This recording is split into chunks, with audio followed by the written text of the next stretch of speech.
দেখেছেন তো মহারাজ, এমন একটা গুরুত্বপূর্ণ দিনেও গোপালের দেরি।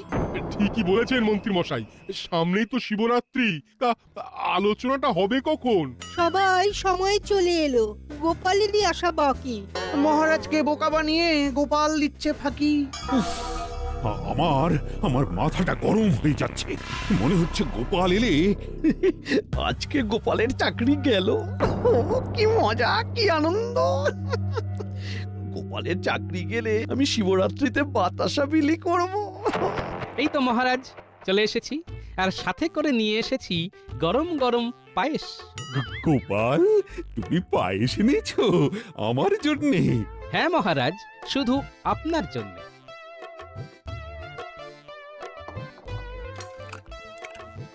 আহ, কি অপূর্ব স্বাদ! এক চামচও যাবে না বাদ। কিন্তু মহারাজ, গোপাল যে দেরি করে এলো। ও ও সব হতেই পারে। আমার জন্য ওর গিন্নি নিশ্চয়ই পায়েস বানাচ্ছিল, তাই গোপালের দেরি হয়ে গেছে। কি তাই তো? হ্যাঁ মহারাজ, ঠিক তাই। আচ্ছা, আজকে যে শিবরাত্রি নিয়ে আলোচনা করার কথা, সেটা তাহলে শুরু করা যাক। হ্যাঁ মহারাজ, শুরু করুন। পুরো পায়েস দিয়ে বশ করে নিল মহারাজকে। আচ্ছা আচ্ছা, প্রথমে পায়েস দিয়ে শুরু করি। এবারে শিবরাত্রিতে মহাদেবের প্রসাদী পায়েসের দায়িত্ব তাহলে গোপালের গিন্নি নিক। বাহ, এ তো আমার পরম সৌভাগ্য মহারাজ। এ কি মহারাজ, আপনাকে গোপাল পায়েস খাওয়ালো বলে ওর বউ পায়েস বানানোর দায়িত্ব পেয়ে গেল? আর আমার বউ কি বানের জলে ভেসে এসেছে নাকি? আপনি তো চিরকালই মহারাজকে ঘোল খাইয়ে এসেছেন, তাই আপনি এক কাজ করতে পারেন। বাবার মাথায় জল ঢালতে আসা ভক্তদের আপনি ঘোল খাওয়াবেন। তুমি যা বুঝবে। যাই হোক, এবার পুজো সামলানোর সব দায়িত্ব গোপালের। গোপাল, তুমি বলো, তুমি তোমার দলের সঙ্গী হিসেবে কাদের নিতে চাও? মহারাজ, আমি এই কাজের জন্য যদি বেছে নিই কাউকে, তাহলে আমি সেনাপতি, সভাকবি আর বিজ্ঞানীকেই দলের সঙ্গী করে নেব। আর কাউকে নেবে না? না মহারাজ, আর কাউকে লাগবে না। ঠিক আছে, তাহলে তোমরা পুজোর সমস্ত কেনাকাটা করবে, দোকানে বায়না দেওয়া সব বুঝে শুনে করবে। কিন্তু তাহলে মহারাজ, আমি কি করব? তোমার তো দল ভারী, তুমি বরং এক কাজ করো, তোমার দলে সবাই মিলে ভাগে ভাগে আমাদের মন্দির পরিষ্কারের কাজে লেগে পড়ো। এ কি, মন্দিরের সামনে তো অনেক দিন ধরে অনেক আগাছাও জমে আছে। হ্যাঁ, বাইরে ভেতরে সব পরিষ্কার করবে। আর তো কদিন বাকি, পরের সপ্তাহেই পুজো। কাজে লেগে পড়ুন মন্ত্রী মশাই। তার উপরে আপনি আবার জনগণকে ঘোল খাওয়াবেন।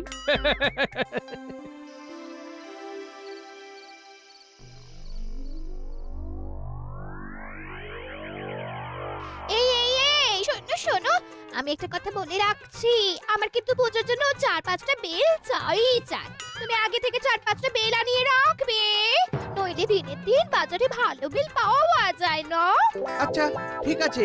আরে গিন্নি, কি বললে? বেল? হি, হি, উফ, তুমি তো আমার মাথায় বুদ্ধি খুলে দিয়েছো। উফ, কাজ হয়ে যাবে। শোন বটাঘটা, শোন শোন শোন, তোদের একটা কাজ করতে হবে, বুঝলি? কি কাজ? সুযোগ বুঝে। কাজ হয়ে যাবে, শুধু সুযোগের অপেক্ষায়। সে সুযোগের খাল আমি কেটে রাখবো। তারপর কুমির ঢুকলেই কুমির বধ। পুরো পরিকল্পনা একদম সাজিয়ে করব, কেমন?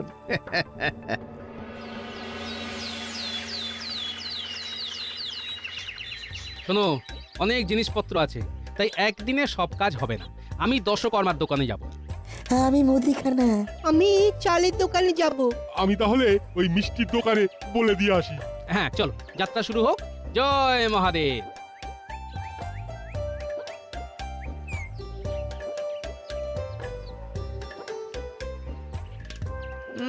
মেজাজ তো বেশ ফুরফুরে মনে হচ্ছে গোপাল। সে তো রাখতেই হবে মন্ত্রী মশাই, মহাদেবের পুজো বলে কথা। বাবা, গোপালের জন্য কথা ঠোঁটের ডগায় লেগে আছে। সে তো থাকবেই মন্ত্রী মশাই। তাছাড়া আপনাদের কাজ তো মন্দির চত্বর পরিষ্কার করা, সাফ সাফাই করা। আপনাদের হাতে ঝুড়ি, কোদাল, ঝাঁটা, নেতা কই? হ্যাঁ, আমাদের হাতে কি থাকবে না থাকবে সেটা আমরাই বুঝে নেবো গোপাল। তোমরা তোমাদের কাজ করো, কেমন? বাবা অনেক কথা বলছে, চলো গোপাল। আমিও দেখে নেব। দেখো ভোলা, ওই ধুমধাম করে পুজো হবে, সমগ্র পুজো মহারাজের কল্যাণে হচ্ছে, তাই মিষ্টিতে যেন ভেজাল না দেখি, বুঝেছো? না না না না না না ভোলা মহেশ্বরের পুজো বলে কথা। আমার নিজের নামেও তো ভোলা আছে। তাহলেই বলুন সেনাপতি মশাই, আমি পুজোর দিন সকাল সকাল ওই টাটকা মিষ্টি নিয়ে শিব মন্দিরে পৌঁছে যাব। বেশ, মহাদেবের পুজোয় লাগবে আতপ চাল, একটা পোকা যদি থাকে গুটিয়ে দেবে ছল। সাথে লাগবে গোবিন্দভোগ আর বাসমতি ভোগ, ভালো হলেই খুশি গৌরীপতি। না না না না, কোনো চিন্তা করবেন না, আমি একদম নিজে বেছে বেছে চাল পাঠিয়ে দেব। এই নাও অগ্রিম, এই কথাই বলি, তোমার সাথে কথা শেষ, এবার আমি চলি। তাহলে বুঝে গেলে তো, ধুমধাম করে পুজো হবে। পঞ্চশস্যের জায়গায় ওই 2-3টে শস্য দিও না যেন। পৈতেগুলো ভালোভাবে দেবে যাতে মানুষ পড়তে পারেন। পঞ্চরত্নের নামে আবার 5টা পুঁতি ধরিয়ে দিও না। এই না না, এ কি বলছো গোপাল দাদা? আমি সব বেছে বেছে দিয়ে আসবো জিনিসপত্র। হ্যাঁ, কি সব বুঝলে তো? হ্যাঁ হ্যাঁ, সব বুঝেছি।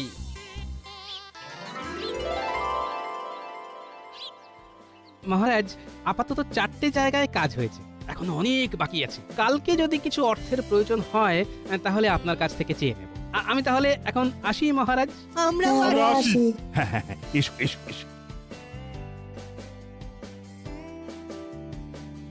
কি মন্ত্রী, কাজ কত দূর এগোলো? মন্দির চত্বর পরিদর্শন হয়ে গেছে মহারাজ। এত ভক্ত আসবে তো, তাই বুঝে শুনে কাজ শুরু করব।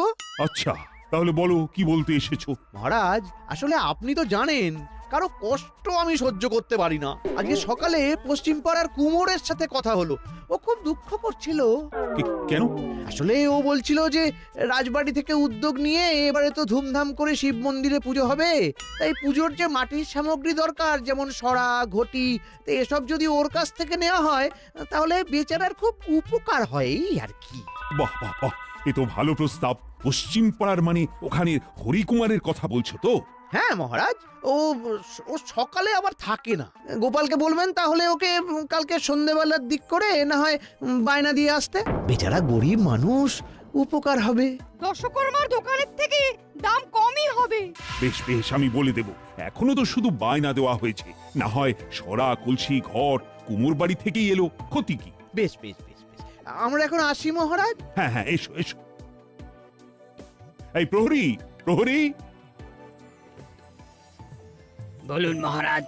শোনো, তুমি গোপালকে গিয়ে বলে এসো, দশকর্মার দোকানে যদি মাটি সরা, মাটির ঘটের বায়না দেওয়া থাকে, সেগুলো যেন না নেয়। সেগুলো অনেক সস্তায় পশ্চিম পাড়ার হরিকুমোর বিক্রি করবে। কালকে সন্ধেবেলা গোপাল যেন গিয়ে সেখানে দেখা করে। আচ্ছা মহারাজ।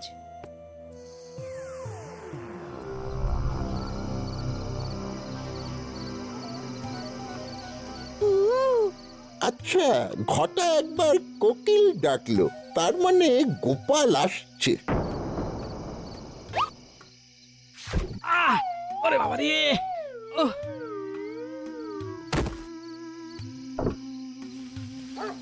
ওরে বাবা, কুকুর! পালা পালা বটা পালা।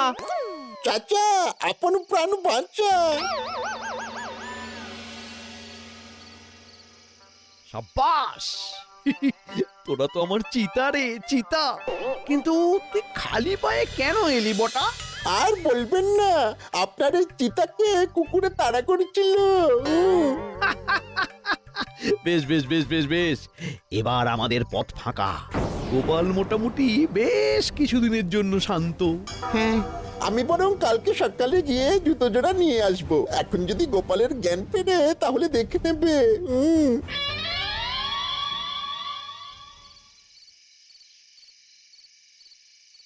এ কি, আমার মাথায় এই সন্ধেবেলা বেল পড়লো? রে, এ তো কাঁচা বেল, এ তো এমনি পড়বে না। তাহলে কি কারো ষড়যন্ত্র? আশেপাশে দেখি তো।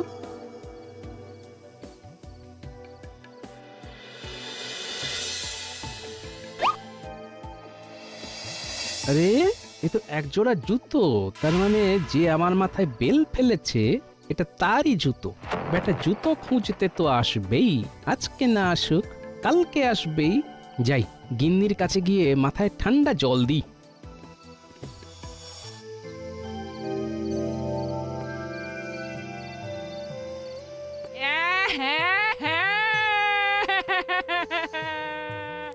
আহা গিন্নি কেঁদো না, আমার কিচ্ছু হয়নি। মাথাটা একটু ফুলেছে, খুব ব্যথা, আর কিছু না। কিন্তু তোমাকে একটা কাজ করতে হবে গিন্নি। কি কাজ? তোমাকে পুরো রাজ্যে রুটিয়ে দিতে হবে যে আমার মাথা কাজ করছে না, বুঝলে? আচ্ছা। তারপরে আমি বুঝে নেব। এখন আমাকে কিছু খাবার দাও তো, আমি বাচ্চাগুলোকে নিয়ে এখন থেকে গোয়েন্দাগিরি শুরু করব। দাদু, রাত তো মাঝরাত হয়ে গেল, কিন্তু জুতো নিতে এলো না। আসবে আসবে, শুধু অপেক্ষা করে যা, রাতে না এলেও ভোরে আসবে।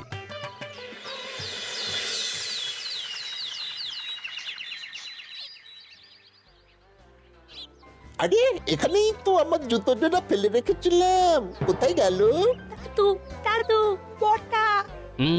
তোরা তৈরি হ, আমি যাচ্ছি সামনে। এই যে বটা সোনা, এখানে কি খুঁজছো? কিছু না। ভোরবেলায় এই গাছের গোড়ায় কি গুপ্তধন খুঁজছিস? সত্যি করে বল। তোমাকে বলতে যাব কেন? বলবি না? এই যে সেনাবাহিনী, তোমরা সবাই প্রস্তুত তো? একদম দাদু। দেখছিস তো আমার সেনাবাহিনী গুলতি নিয়ে তাক করে আছে, না বললে তোকে উড়িয়ে দেবে। আসলে আমার জুতো জুতো। এটাই কি তোর জুতো? হ্যাঁ এই তো। তাহলে তুই আমার মাথায়? আমি নিজে থেকে করিনি, মন্ত্রী মশাই চক্রান্ত করেছিল তোমাকে মারার জন্য, তাই। যাও সেনাপতি, একে গুম করে দাও। আমাকে মারবেন না। চল চল বলছি, চল বেটা চল। দোষ করলে সবাই, আর শাস্তি পাচ্ছি আমি। সবাই শাস্তি পাবে। আমি তাহলে একে রেখে আবার আসছি। হ্যাঁ, সবাই লুকিয়ে পড়ো।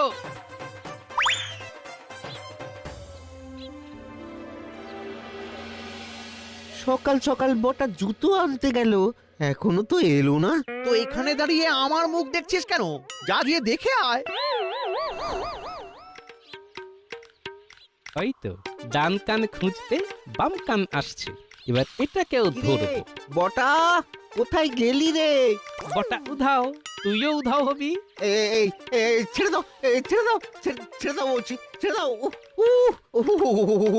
এখন শুধু অভিনয় শুরু হবে। বিজ্ঞানী কবি সেনাপতিকেও আমার পরিকল্পনাটা বলে রাখবো।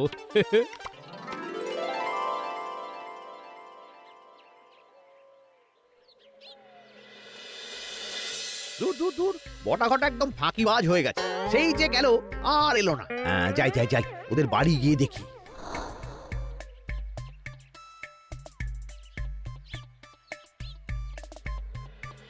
কি বাড়ি তো ফাঁকা, তাহলে কি?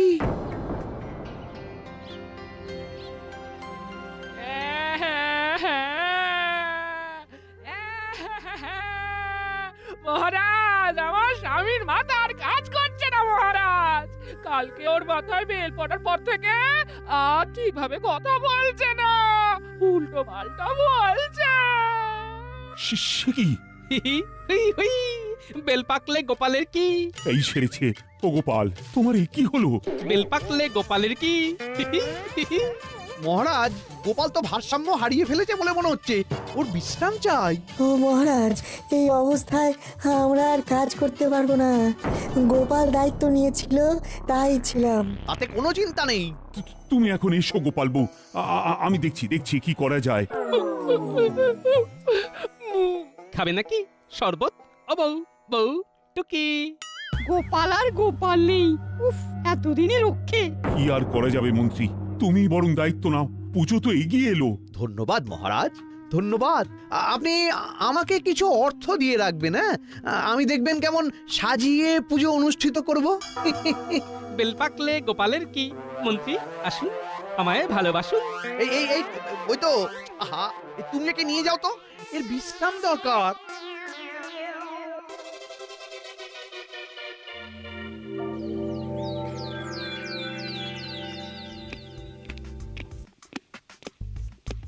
এ কি মন্ত্রী, তোমার দলের লোকজন কই?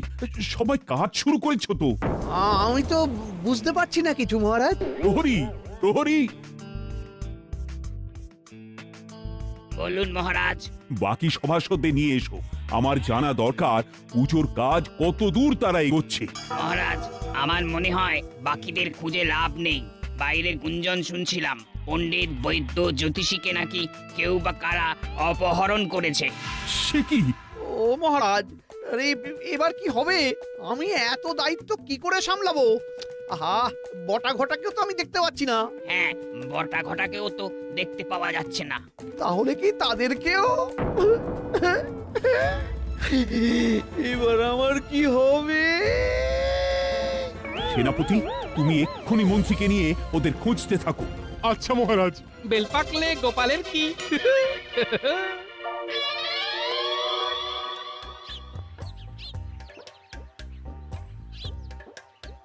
অনেক তো খুঁজলাম মন্ত্রী মশাই, কোথাও তো পেলাম না কাউকে। এবার আমার কি হবে? হে ভোলানাথ, হে শিব ঠাকুর,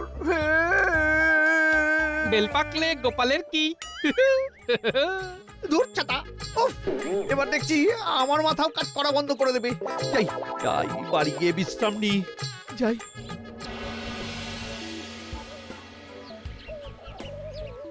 কি গিন্নি, কোথায় গেলে গিন্নি? গিন্নি সাড়া দিচ্ছে না কেন? তাহলে কি এবার আমার বউটাকেও তুলে নিয়ে গেল? এবার আমার কি হবে? হ্যাঁ, কি হবে? কি দেখি তো কি লেখা, দেখি। হ্যাঁ, তোর পাপের ঘোড়া পূর্ণ হয়েছে, সবাইকে আমি আমার কাছে টেনে নিয়েছি। এবার তোর পালা। যদি ভোলানাথের পুজোর সব কাজ নিজে হাতে আগামী কালের মধ্যে শেষ করিস, তাহলে তোর অপহরণ হবে না, ভবলীলা সাঙ্গ হবে।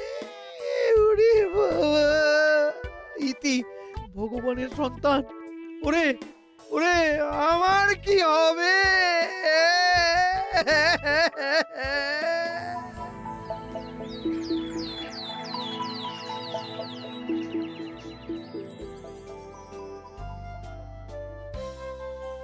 ও মহারাজ, আমাকে একটু থাকতে দিন আপনার বাড়িতে। সিঁড়ির নিচে দিলেও চলবে, আমার প্রাণ থাকবে না মহারাজ। কেন, কি হলো? এই দেখুন মহারাজ। এ কি সর্বনাশ! এবার আমার কি হবে? দেখো মন্ত্রী, এ মনে হচ্ছে খুব শক্তিশালী লোক। তুমি বরং চিঠি অনুযায়ী সব কাজ করো, তাতেই তোমার মঙ্গল। আমি বরং একটা দুটো প্রহরীকে তোমার সাথে রাখবো। যাও যাও, গিয়ে মন্দির পরিষ্কার করো।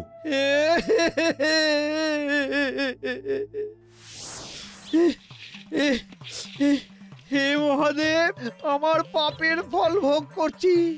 হে, পাপের ফল মানে কি পাপ?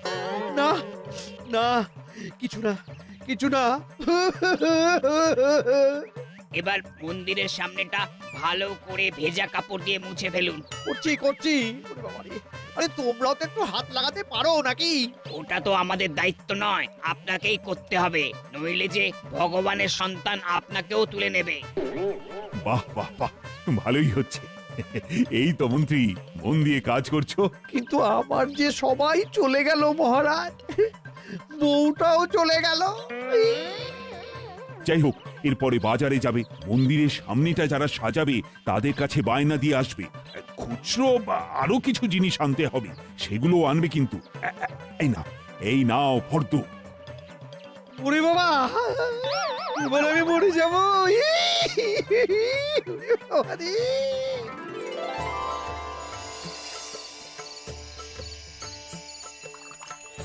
জয় শিব শম্ভু, জয় শিব শম্ভু। বাবা রক্ষা করো, সকলের কল্যাণ করো। জয় মহাদেব। সবার কল্যাণ করো বাবা, সবার কল্যাণ করো। আজকে সবার বউ মেয়ে বাবার মাথায় জল ঢালছে, শুধু আমার গিন্নি এলো না গো। কে চুরি করে নিল? কে কে? তুমি তো আমার পতি পরমেশ্বর, তাই তাই আমি তোমার মাথায় জল ঢাললাম।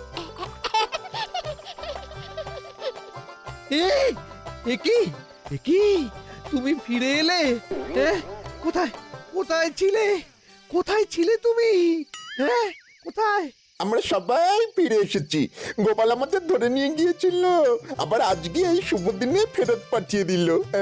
বেল ফাটলে গোপালের কি? কি মন্ত্রী মশাই, কেমন মজা দেখালাম। সব কাজ একা একা করতে হলো তো। তাহলে গোপাল তুমি সুস্থ? 100%। আর সব ব্যাপারটা মহারাজ জানেন। নয় হ্যাঁ, আপনি যে আমাকে মারার ষড়যন্ত্র করেছিলেন সেটা বুঝতে পেরেই আমি এই ফাঁদ পাতি আর আপনার নাকে দড়ি দিয়ে কাজ করাই। মন্ত্রী চলে ডালে ডালে আর গোপাল চলে পাতায় পাতায়। গোপাল! বেল পাকলে গোপালের কি?